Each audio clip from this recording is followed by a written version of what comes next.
Coming out of cold and flu season, usually the next big season that everyone starts to experience concerns with is seasonal allergies. So the allergy season coming up now in the spring. What are your recommendations in regards to allergies?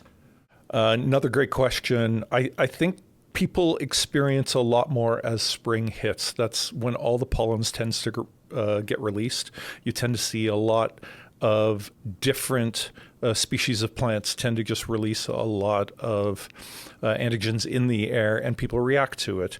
The most common symptoms tend to be that runny nose, that congestion that you get. Even some people get some headaches and some sore throats, or even a bit of a wheeze. The simple place to start is an oral antihistamine.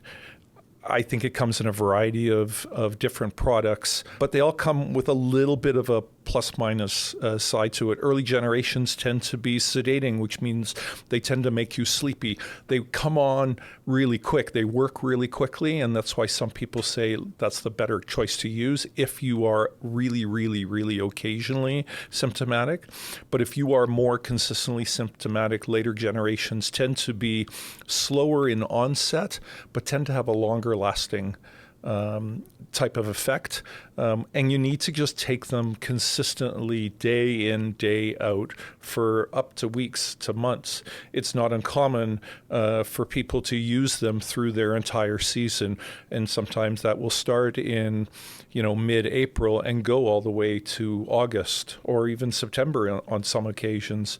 And people find that if they are more consistent with it, they tend to be less symptomatic.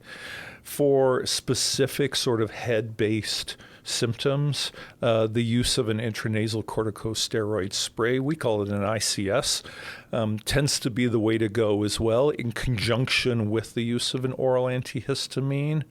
Both of those products tend to reduce a lot of the symptoms that people experience with seasonal allergies.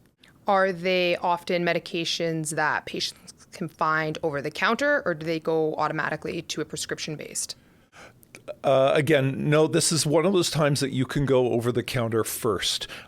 Even some of the intranasal corticosteroid sprays are now an over-the-counter product. A pharmacist or pharmacy tech can definitely help you with those to make a appropriate selection for what they need or they consider. Some people worry that their allergy symptoms is a specific sign of an allergy that they can get treated. 9 times out of 10, that's probably not the case. Unlike oral ingestions, environmental allergies tend to be more symptomatic based in their treatment.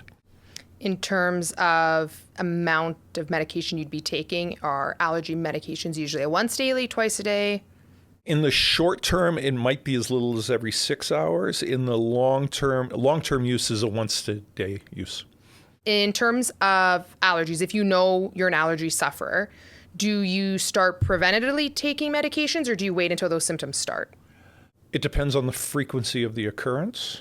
If this is a seasonal issue and you know it's going to happen, then preventative is the way to go. Trying to play catch up to settle things down is, I think, frustrating, and people, get irritated by it and thus get frustrated that they're having to wait so long to get a really good response.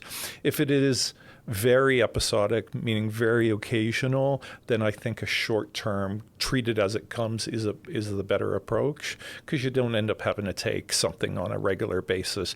But if you know you're going to suffer from whatever that is, then I would say preventative is the way to go.